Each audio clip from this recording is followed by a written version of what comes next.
Tom and Jerry, you all. But who the hell is Tom? That's the question. Welcome back to another episode, you all, as we're nearing Halloween in a few weeks, as I talk to you about the Lake Club story and the Demon Child. But I want to ask you all a question. What are you guys going to be for Halloween this year coming up? Well, thanks for asking me that question, David. Larry, I'm not talking to you. I'm talking about the audience. I'm your audience, boy. You talk a lot, so I'm always listening, and I count. What do you mean by that? Just what I said. I'm always listening and adding input, but not once have you asked me a personal question. I asked how your weekend was, and you said that you found a can of sardines lying on your front lawn. What does that have to do with what we're talking about? So I did, and you know what? I like that. Okay, Larry, so what are you going to be for Halloween this year? I don't know, and I don't care. You see, you guys, that's what I'm talking about. By the way, ain't you got a nephew that loves dressing up for this type of stuff? Shane, I don't know what he's going to be dressing up as this year. Maybe some Roblox boy in a costume. You are right, Larry. He is into that stuff. But the thing is I don't know if they sell that at Party City. I just helped you out, Shane. That's the perfect Halloween costume for you. Now, this story takes place in Springfield, Illinois, and it was purchased by two managers by the name of Bill Carmian and Tom Blasco. It was out of business for 6 years. Now, the bar was well kept for its age, as you went down in the lobby and the chairs were like upside down near the tables, with glasses still in the bar area just upside down. Both managers loved it and decided to run it, and from time to time there were dance promoter managers by the name of Harold Henderson and Hugo Giovanni. And they would from time to time communicate with Tom and Bill just to provide any scheduling for dances that would be held at the Lake Club. And these two men were managing the entertainment plans since the golden age of the club, which was the 1940s and 1950s. Within a couple of months into the business, the two managers decided to hire a waitress by the name of Barbara Lard, who was 21 years old at the time. During this period of time, they recalled how fun it was to work at this bar, because every night as they would close up, all the workers would gather around at the bar when the bar was closed, and they would talk about funny stories that would happen in their lives. Eventually, within a year, everybody felt like they were family. So much love had developed within the staff until strange occurrences started to happen in the bar. One night, Bill was all alone in the bar, closing up for the night, until he hears a noise coming in from one of the back rooms, and it was actually the sound of a piano playing. Confused and realizing that he was the only one in the bar, he ends up going into the room to check it out. Now, when he went into the room where the piano was, the music stopped, and this gave Bill chills up his spine, feeling that something was off, so he put it in the back of his head. And his partner Tom also had an experience as he would close. Yo!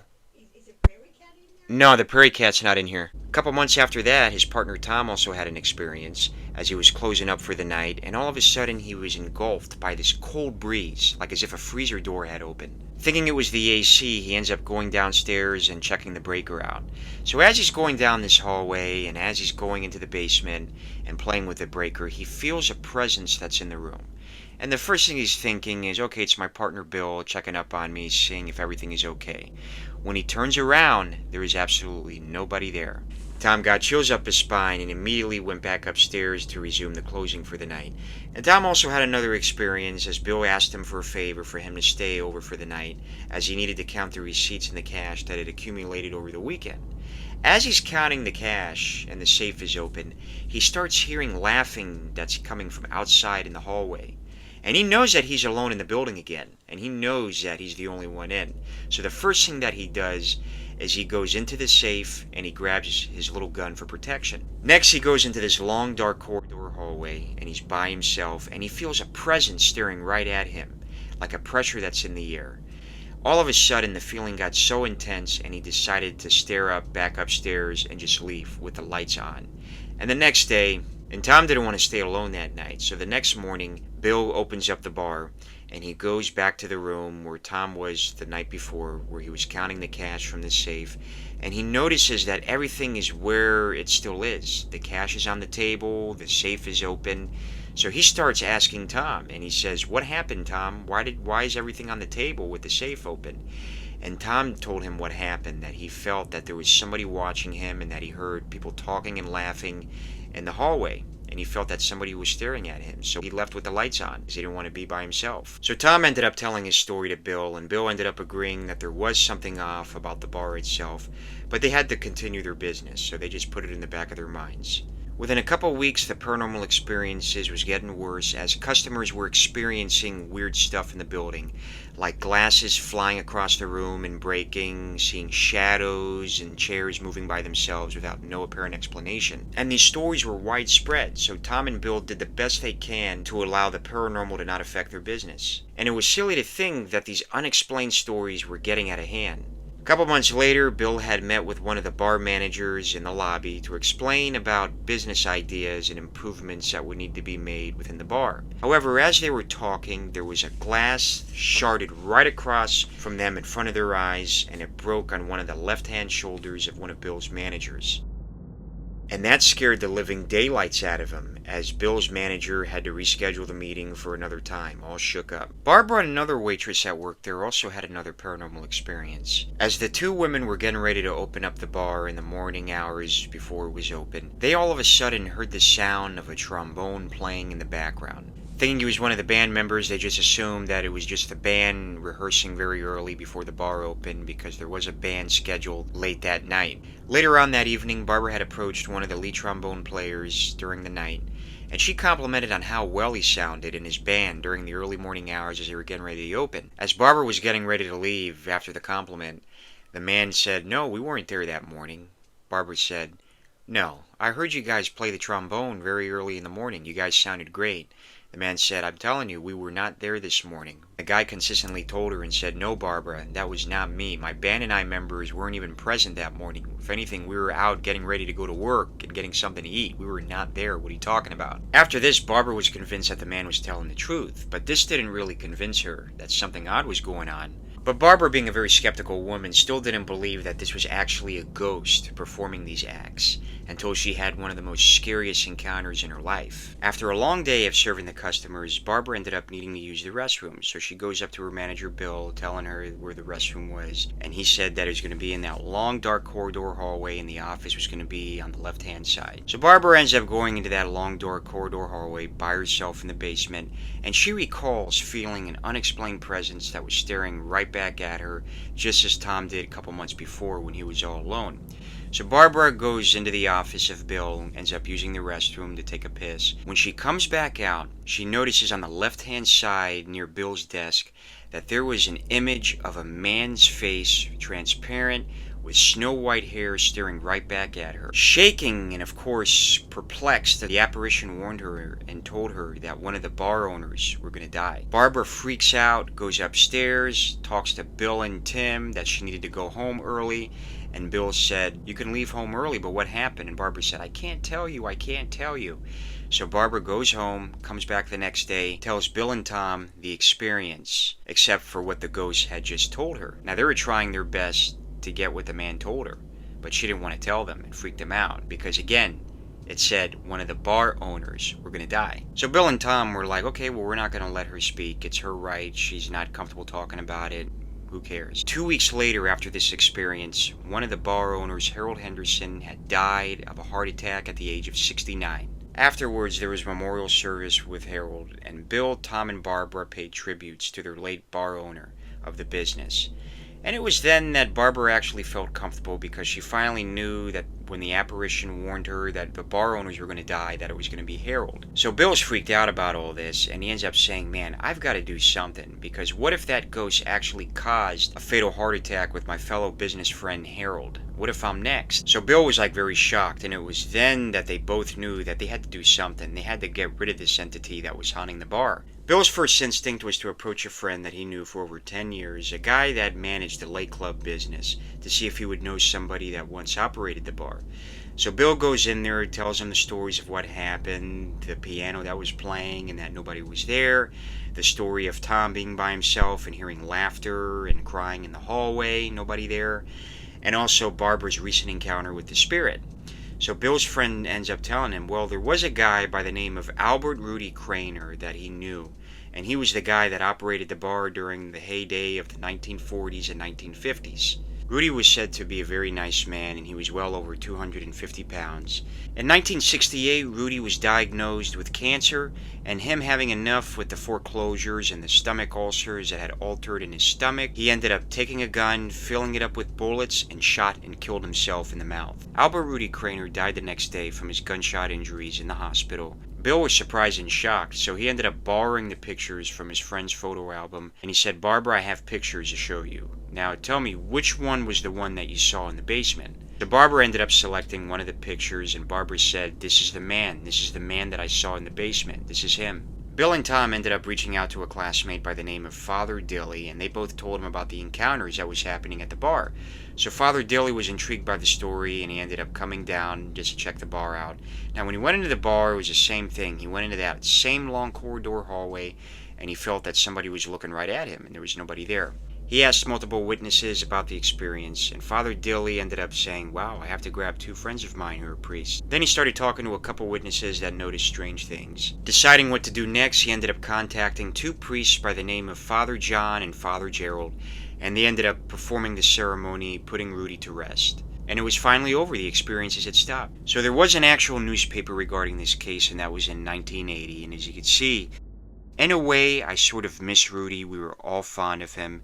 It's been pretty quiet since the priests were here. Sometimes I wish that I hadn't asked them to come. Mr. Now, we all know that Rudy found some peace and release from his suffering somewhere on the other side. Scary stuff. Makes me want to quit drinking. You've been saying that for years, buddy.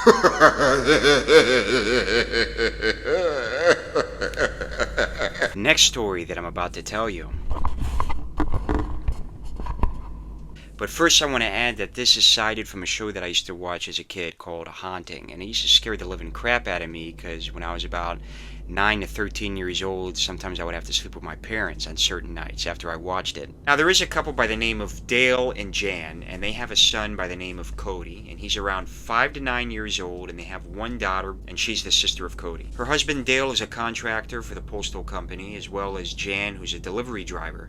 One afternoon, Cody's nanny noticed that Cody was acting very unusual as he was playing on the swing set and in the slides. She noticed that Cody was carrying a conversation with himself, but he was cursing. The nanny's thinking, well, Cody's just having an imaginary friend, the typical things that kids do at this age. Not thinking much of it, the months progress, and Jan also notices something strange. She notices that while her son is in the hallway playing with his fire truck, she noticed that he's having a full-blown conversation with something. Cody would usually ask questions like, "What do you want to play?" or "No, let's not do this," or "No, let's not do that." And eventually, Cody would just become very distant with his family. He would decline invitations to the dinner table. He was always concentrative on wanting to play with his imaginary friend more than his family. There was even a time where his nanny made him a peanut butter and jelly sandwich for lunch, and she told him and said, "Listen, you can't go and play with this imaginary friend until you eat your food." And as she said that, Cody got very upset, took the plate with the plate of food on it, and smashed it across the table with the glass breaking. And he said, "I don't want to eat my lunch. I want to play with my imaginary friend." And Cody's mother intervened and said, "Cody, you eat your food right now. You are not allowed to leave the table until you eat."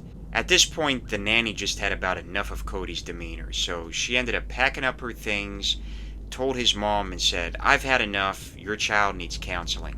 This upsetted Cody's mom so much to where she asked him, "What's your problem?" And then he started having a temper tantrum, started hitting her.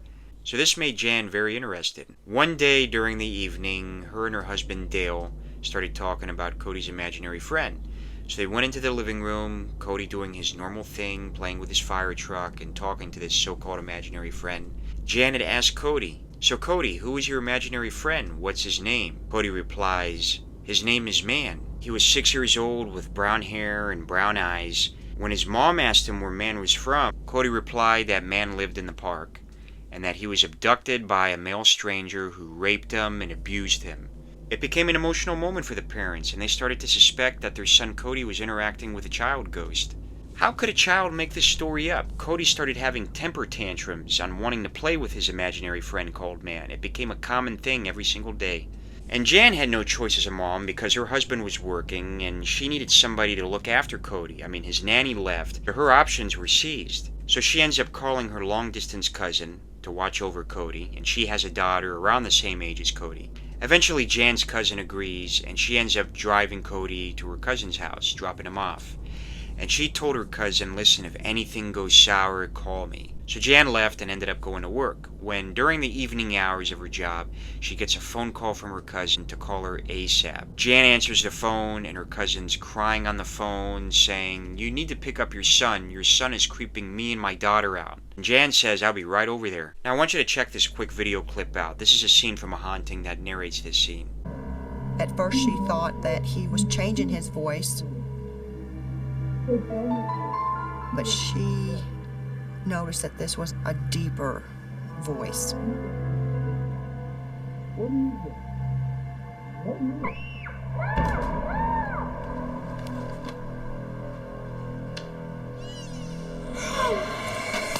She totally freaked. Toys floating in the air? What is wrong with him? Later on that evening, when both parents got home, they decided to figure out what they had to do about Cody. They realized that both of the sitters rejected him and they were just out of options. Until suddenly they heard a scream in the living room. When they went into the living room, they noticed that Cody was sitting on one of the comforters of the couch with his sister looking at him very puzzled and upset. When Cody's parents asked what happened, their daughter replied that Cody was sitting on her cat. So they grabbed Cody, removed him off the couch, and they removed the comforter, and there was the cat sitting there. And they realized he almost killed the cat. Why did he do it? So they asked him and they said, Cody, why did you want to kill the cat? And Cody replied, man told me to do it. So after months of dealing with this BS, Jan decides that she ends up calling a friend of hers, and that friend of hers was actually an Indian healer. When Jan told him what happened, the healer told her that she needed to grab some sage with a feather and start praying throughout the house. And after this worked for a couple months. The house was fine, Cody was obeying his parents, until one day Jan was in the hallway, hearing her son Cody talking to himself again. She started hearing the words, man, what do you want to do? Let's play. Or what do you want to do? Up to you. And Jan starts losing it, and the first thing that comes into her mind is, wow, how could this entity come back? As I had an expert and friend tell me that to get rid of this entity, all I needed to do was sage the house. So the stuff kept happening again. Her son started disobeying the family. He started having a bad temper with temper tantrums. So Jan at this point was just losing it. She didn't know what to do. A couple days later, as Jan and Dale were sleeping, they were awoken by Cody in the middle of the night. Jan asked Cody, as Cody stood standing right at the foot of their bed, Mommy, my bed is shaking. Can I sleep with you? And Jan said, of course.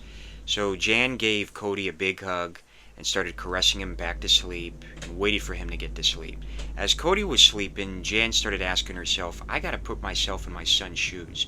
I gotta meet this entity. Who is this entity that's causing all these issues with my family? So when Cody went to sleep, Jan's immediate idea was to go into her son's room, which she did. She walks in the hallway, explores the room, puts herself in Cody's shoes, lays on his bed.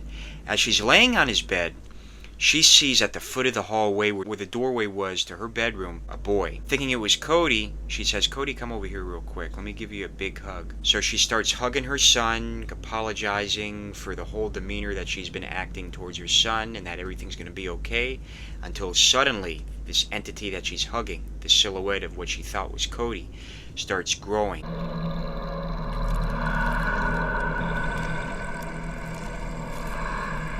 His body was growing into this entity.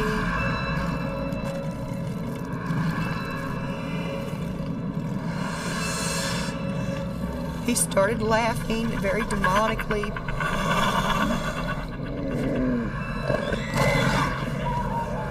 This sudden realization came over me.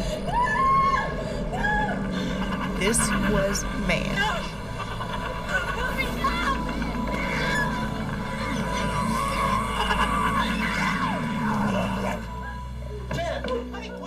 After realizing that this was in fact a demonic entity, Jan's option was to go back to her Indian healer friend with this question. How can I really get rid of this entity in hopes that this will disappear?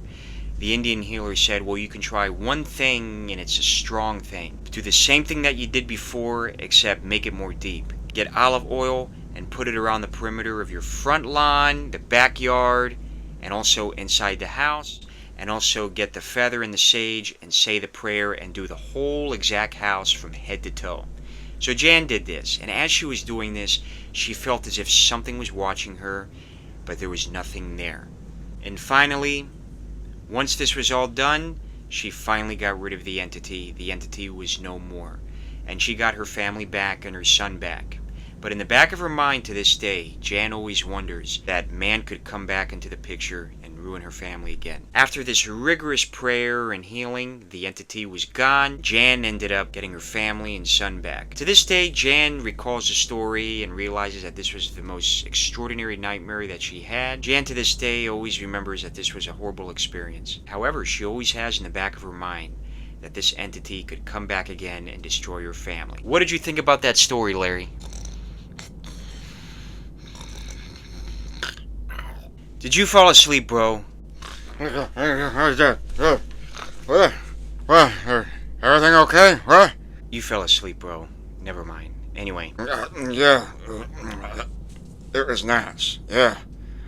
I want to thank you all for watching this episode, and I hope that you all have a very happy Halloween. And I just want to tell you, please subscribe to my channel. Happy Halloween.